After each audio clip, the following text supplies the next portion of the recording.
بسم اللہ الرحمن الرحیم۔ السلام علیکم دوستو ایمان ایک نہایت اہم اور طویل موضوع ہے جس پر کئی کتب تحریر کی جا سکتی ہیں، لیکن میں چند اہم نکات کی نشاندہی ضروری سمجھتا ہوں۔ ایمان کی کلیدی شرط اللہ تعالیٰ پر کامل ایمان لانا ہے۔ یہ ایمان کی پہلی سیڑھی ہے۔ کچھ مخلوقات آنکھوں سے نظر نہیں آتی، نہ ہی کسی اور حس کے ذریعے ان کا ادراک کیا جا سکتا ہے۔ اللہ رب العزت نے ان پر بھی ایمان لانے کا حکم دیا ہے۔ ان میں فرشتے، جن اور شیاطین بھی شامل ہیں۔ ان کے وجود پر ایمان لانا واجب ہے، جس کے بغیر ایمان مکمل نہیں ہوتا۔ یہ ایمان لانا بھی لازم ہے کہ فرشتوں کو اللہ تعالیٰ نے نور سے پیدا کیا، جو دن رات اسی کی تسبیح و تمجید میں مشغول ہیں، اس کے احکام کی تعمیل کرتے رہتے ہیں۔ غزوہ بدر میں فرشتوں نے بھی اسلامی لشکر کا ساتھ دیا تھا اور کفار کی فوج پر حملے کیے اور انہیں قتل کیا۔ لوگوں نے مقتولین کے جسموں پر ضربیں دیکھیں اور فرشتوں کی آوازیں بھی سنیں۔ یہ ایمان لانا بھی ضروری ہے کہ ملک الموت روح قبض کرے گا، روح کو آسمان کی جانب لے جائے گا، حتیٰ کہ انسان بھی خود اپنی روح کو آسمان کی جانب جاتے ہوئے دیکھتا ہے لیکن بے بس رہتا ہے۔ مسلمان اپنے دل میں نیکی کی جانب میلان محسوس کرتے ہیں۔ یہ نیک تمنائیں اللہ تعالیٰ اپنے فرشتوں کو حکم دے کر پیدا کراتا ہے اور نیک کام کی رغبت اسی کے حکم سے ہوتی ہے۔ حضرت محمد صلی اللہ علیہ وآلہ وسلم کا ارشاد ہے، آدمی پر شیطان کی تاثیر ہوتی ہے، اسی طرح فرشتے کا بھی اثر ہوتا ہے۔ اللہ تعالیٰ نے الہامی کتابوں پر ایمان لانے کا حکم دیا ہے۔ یہ آپ کے عقیدے کی تکمیل کا حصہ ہے۔ اللہ تعالیٰ کی کتابوں، اس کے رسولوں اور یوم آخرت پر ایمان لائے بغیر عقیدے کی تکمیل نہیں ہوتی۔ اللہ تعالیٰ نے سورۃ رحمان، سورۃ واقعہ، سورۃ کاف اور سورۃ الزمر میں یوم حشر، دوزخ اور جنت، اپنی نعمتوں، عذاب، اعمال کی تفصیلات کھول کر بیان کی ہیں۔ صاحب علم کے لیے ان میں اللہ تعالیٰ کی بے شمار نشانیاں ہیں۔ الہامی کتابوں میں رسولوں اور آخرت پر ایمان لانا غیب نہیں ہے، کیونکہ الہامی کتابیں سب کے سامنے اتری۔ ان میں رسولوں کی آمد اور ان کے ذریعے بھیجے گئے پیغام کو بیان کیا گیا ہے۔ الہامی کتب اور رسولوں کو جھٹلایا نہیں جا سکتا، کیونکہ یہ رسول اسی دنیا میں بھیجے گئے تھے۔ تاریخ میں ان کی آمد ثابت شدہ حقیقت ہے، اس لیے اسلام کو ماننا غیب نہیں بلکہ دنیاوی حقیقت بھی ہے۔ سب جانتے ہیں کہ انبیاء کرام علیہم السلام اسی دنیا میں آتے رہے، لوگوں کے درمیان میں رہے۔ ان میں سے حضرت محمد صلی اللہ علیہ وآلہ وسلم خاتم الانبیاء اور مرسلین ہیں۔ قرآن کریم اللہ تعالیٰ کی آخری کتاب ہے۔ قرآن پاک آمد رسول صلی اللہ علیہ وآلہ وسلم اور دوسرے انبیاء کرام علیہم السلام کی آمد کی گواہی دیتا ہے۔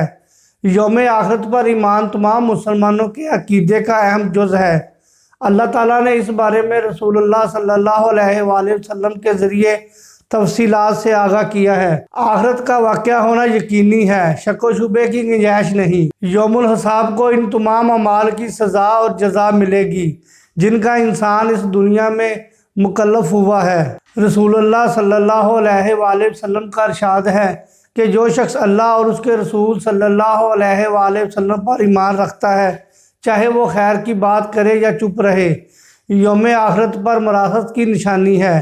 یوم آخرت اور یوم الحساب کے شواہد و گواہی رسول اللہ صلی اللہ علیہ وآلہ وسلم نے اس وقت بھی دی جب آپ صلی اللہ علیہ وآلہ وسلم نے خود حالت بیداری میں معراج کے وقت جنت میں داخل ہو کر وہاں کی نہروں اور مقامات کا مشاہدہ کیا۔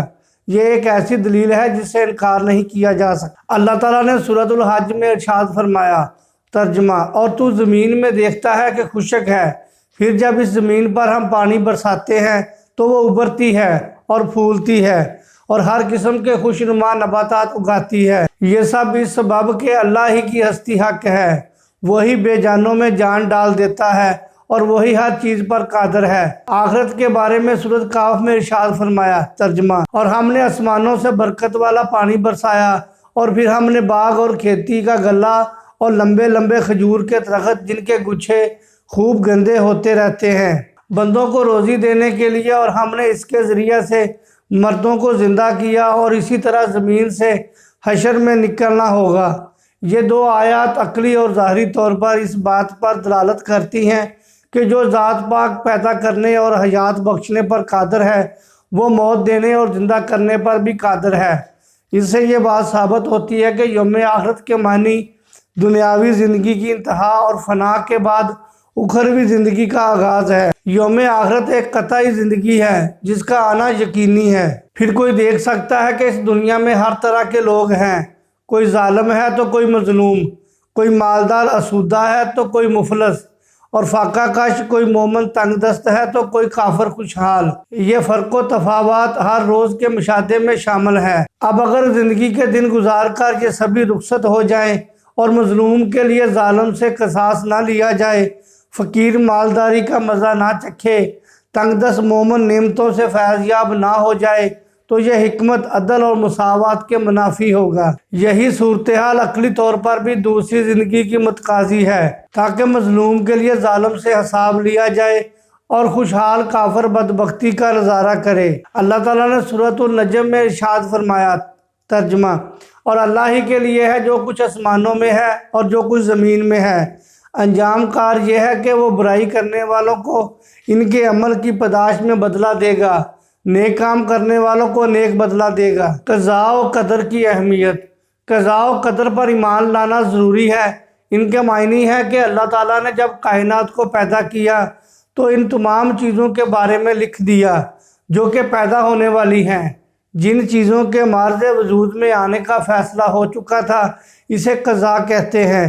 کائنات کی مخلوق کا ایک منظم انداز سے اور معلوم صفات، محدود متعین زمان و مکان میں پیدا ہونا، جس میں کوئی کمی زیادتی نہیں ہوتی، تقدیم و تاخیر بھی نہیں ہوتی، اسے قدر کہتے ہیں۔ اسی طرح قضاء اور قدر کے معنی یوں ہوئے کہ آپ ان چیزوں پر بھی ایمان لائیں جو پیدا ہو چکی ہیں اور ان چیزوں پر بھی ایمان لائیں جو پیدا ہونے والی ہیں۔ یعنی یہ ایمان لانا ضروری ہے کہ تمام اشیاء ہی نہیں بلکہ چرند پرند، انسان اور حیوان اللہ تعالیٰ کے حکم سے پیدا ہوئے۔ یہ تمام جاندار و بے جان ہو ویسے ہی ہیں جیسا کہ اللہ تعالیٰ نے انہیں پیدا ہونے کا حکم دیا تھا۔ اسے ہم لوح محفوظ کہتے ہیں۔ اس کا فائدہ یہ ہے کہ مومن بے فکر زندگی بسر کرتا ہے کہ اللہ تعالیٰ نے جو کچھ لکھ دیا ہے وہ تو ملنا ہی ہے۔ اسی لیے مومن کے پاس جو مال و دولت ہے وہ اس پر اتراتا نہیں، کیونکہ یہ اللہ تعالیٰ کی دین ہے، جب چاہے وہ اسے واپس لے سکتا ہے۔ مومن پورے اطمینان قلب کے ساتھ ان تمام احکامات الہی پر عمل کرتا ہے جن کا حکم ہوا ہے، اور ان تمام چیزوں کو ترک کر دیتا ہے جنہیں چھوڑنے کا حکم ہوا ہے۔ دین اسلام کے بارے میں اللہ تعالیٰ نے سورہ آل عمران میں ارشاد فرمایا، ترجمہ: یقیناً دین تو اللہ کے نزدیک اسلام ہی ہے، کلمہ توحید پر ایمان لانا۔ اللہ تعالیٰ نے سورۃ الاعراف میں ارشاد فرمایا، ترجمہ: کہ آپ صلی اللہ علیہ وآلہ وسلم کہہ دیجئے کہ اے لوگوں، میں تم سب لوگوں کی طرف رسول بنا کر بھیجا گیا ہوں۔ رسول کریم صلی اللہ علیہ وآلہ وسلم کا ارشاد ہے کہ قسم ہے اس ذات کی جس کے قبضہ قدرت میں میری جان ہے، اس امت کا کوئی بھی شخص چاہے وہ یہودی ہو یا عیسائی، اس نے میرے بارے میں سن رکھا ہو اور پھر میری لائی ہوئی چیزوں پر ایمان لائے بغیر مر جائے تو وہ جہنم والوں میں ہوگا۔ عقائد اسلام: رب العزت کو معبود ماننا، تمام کمالات سے متصف و تمام نقائص سے پاک مان کر ایمان لانا اسلام کی ایک کلیدی شرط ہے۔ اللہ تعالیٰ کے فرشتوں پر اس طرح ایمان لانا کہ وہ اپنے رب کا ہر حکم بجا لاتے ہیں، اور یہ کہ ان کی پیدائش نور سے ہوئی ہے، وہ رات دن اللہ کی تسبیح و تمجید میں مشغول رہتے ہیں۔ امام مسلم رحمۃ اللہ تعالیٰ علیہ نے حضرت عائشہ رضی اللہ تعالیٰ عنہا سے روایت کی ہے کہ رسول اللہ صلی اللہ علیہ وآلہ وسلم نے فرمایا کہ فرشتے نور اور جنات آگ سے پیدا کیے گئے ہیں اور انسان مٹی سے پیدا کیے گئے ہیں۔ اللہ تعالیٰ نے سورۃ المومنون میں ارشاد فرمایا، ترجمہ: کہ ہم نے انسان کو مٹی کے جوہر سے پیدا کیا، پھر ہم نے ایک محفوظ مقام پر اسے نطفہ بنایا۔ بعض فرشتے روح قبض کرتے ہیں یا جنت کے رکھوالے ہیں، بعض جہنم میں فرائض سر انجام دے رہے ہیں اور بعض جنت میں۔ قولی عبادتیں: اللہ تعالیٰ اور اس کے نبی کریم صلی اللہ علیہ وآلہ وسلم نے بندوں کو بعض قولی عبادتوں کی ادائیگی کا حکم دیا ہے۔ ان کے ذریعے طہارت اور نزاکیہ نفس حاصل ہوتا ہے۔ چند یہ ہیں: کلمہ توحید کی شہادت دینا، جس کے پڑھنے کے بعد کوئی شخص دائرہ اسلام میں داخل ہوتا ہے۔ یہ کلمہ اذان و قیامت میں دہرایا جاتا ہے اور وفات کے وقت بھی اسے پڑھنے کی تلقین کی جاتی ہے۔ حدیث شریف میں آتا ہے کہ بہترین ذکر لا الہ الا اللہ پڑھنا اور بہترین دعا الحمدللہ ہے۔ کچھ کلمات اور باتوں سے گریز کرنے کا حکم ہوا ہے، جیسا کہ ہر طرح کی دروغ گوئی، مسلمان بھائی کو گالی دینا، غیبت کرنا، چغل خوری اور باتوں کو ادھر ادھر بیان کرنا، مذاق اڑانا، بدگمانی اور فحش گوئی کرنا، جھوٹی گواہی دینا، کفریہ کلمات کو زبان پر لانا جیسا کہ شریعت و سنت یا صاحب شریعت کا مذاق بنانا، غیر اللہ کی قسم کھانا، غیر اللہ کو مدد کے لیے پکارنا، ان سے دعا کرنا۔ ان پر عمل کرنے والا متقی نہیں بن سکتا، نہ ہی اللہ تعالیٰ کی نعمتوں میں اضافے کا حقدار بن سکتا ہے۔ ان کی دلیل میں اللہ تعالیٰ نے سورۃ الصف میں ارشاد فرمایا، ترجمہ کہ اس سے ظالم شخص کون ہو سکتا ہے جو اللہ کی طرف سے جھوٹ باندھے۔ ارشاد نبوی صلی اللہ علیہ وآلہ وسلم ہے، جو شخص جان بوجھ کر جھوٹ میری طرف منسوب کرے اسے اپنا ٹھکانہ جہنم بنا لینا چاہیے۔ آپ صلی اللہ علیہ وآلہ وسلم نے فرمایا، مسلمان کو گالی دینا، مناسب قتل کرنا کفر ہے۔ فعلی عبادتیں وہ افعال و اعمال جنہیں اللہ تعالیٰ نے عبادت قرار دے کر کرنے کا حکم دیا ہے، فعلی عبادتیں کہلاتی ہیں۔ یہ بھی بے شمار ہیں۔ ان میں سے نماز پڑھنا تمام فرائض و عبادات میں افضل ترین عبادت ہے۔ بیت اللہ کا حج یا عمرہ، اللہ کے راستے میں جہاد کرنا، سرحدوں کی حفاظت کرنا، زکوٰۃ اور صدقات دینا، صلہ رحمی کرنا یعنی رشتہ داروں اور دوسروں سے احسن سلوک کرنا، مہمان نوازی کرنا اور عمومی کار خیر کرنا جیسے معاملات بھی شامل ہیں۔ ارشاد نبوی صلی اللہ علیہ وآلہ وسلم ہے کہ جو شخص اللہ اور یوم آخرت پر ایمان رکھتا ہو تو اسے چاہیے کہ وہ اپنے مہمان کا اکرام کرے۔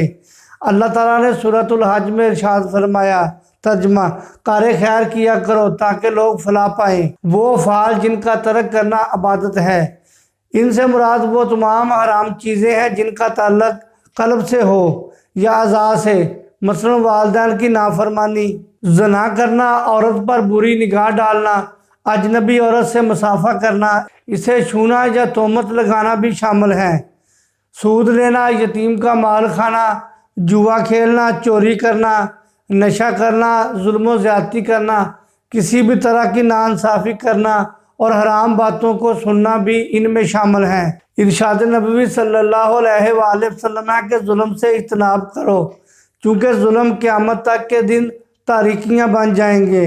اللہ تعالیٰ نے سورۃ الاسراء میں ارشاد فرمایا، ترجمہ کہ بے شک کان اور آنکھ اور دل ان کی پوچھ ہر شخص سے ہوگی۔ حدیث نبوی صلی اللہ علیہ وآلہ وسلم میں ارشاد ہوا کہ وہ شخص جنت میں داخل نہیں ہوگا جس کے دل میں ذرہ برابر کبر و غرور ہوگا۔ حضرت ابو ہریرہ رضی اللہ تعالیٰ عنہ سے روایت ہے کہ رسول اللہ صلی اللہ علیہ وآلہ وسلم نے فرمایا کہ تم لوگ حسد سے بچو، چونکہ حسد نیکیوں کو اس طرح کھا جاتا ہے جس طرح آگ لکڑی کو کھا جاتی ہے۔ وہ قلبی اعمال جنہیں ترک کرنے کا حکم ہوا ہے، یہ بھی بہت سے ہیں لیکن میں چند اعمال کا ذکر کروں گا۔ کسی کا حق دبانا، غرور و کبر کرنا، حسد کرنا، خود پسندی اور اس کے مطابق دوسروں سے غلط برتاؤ کرنا، نیک لوگوں سے بغض رکھنا، ظالم و فساد پھیلانے والوں سے محبت کرنا، مسلمانوں کے خلاف سازش کرنا اور بدخواہی کرنا ان میں شامل ہیں۔ مسلمانوں کے خلاف سازش کرنا اور بدخواہی کرنا ان میں شامل ہیں۔ اللہ تعالیٰ نے سورۃ الاحزاب میں ارشاد فرمایا، ترجمہ اور جو لوگ ایذا پہنچاتے رہتے ہیں ایمان والوں کو اور ایمان والیوں کو بدون اس کے کہ انہوں نے کچھ کیا ہو، تو وہ لوگ بہتان اور سرین گناہ کا بار اٹھاتے ہیں۔ حدیث نبوی صلی اللہ علیہ وآلہ وسلم میں آیا ہے کہ کسی آدمی کے برے ہونے کے لیے اتنا ہی کافی ہے کہ وہ اپنے مسلمان بھائی کو ذلیل سمجھے۔ دوستو، اللہ تعالی ہمیں بتائے کہ رستے پر چلنے کی توفیق عطا فرمائے۔ آمین۔ السلام علیکم ورحمۃ اللہ وبرکاتہ۔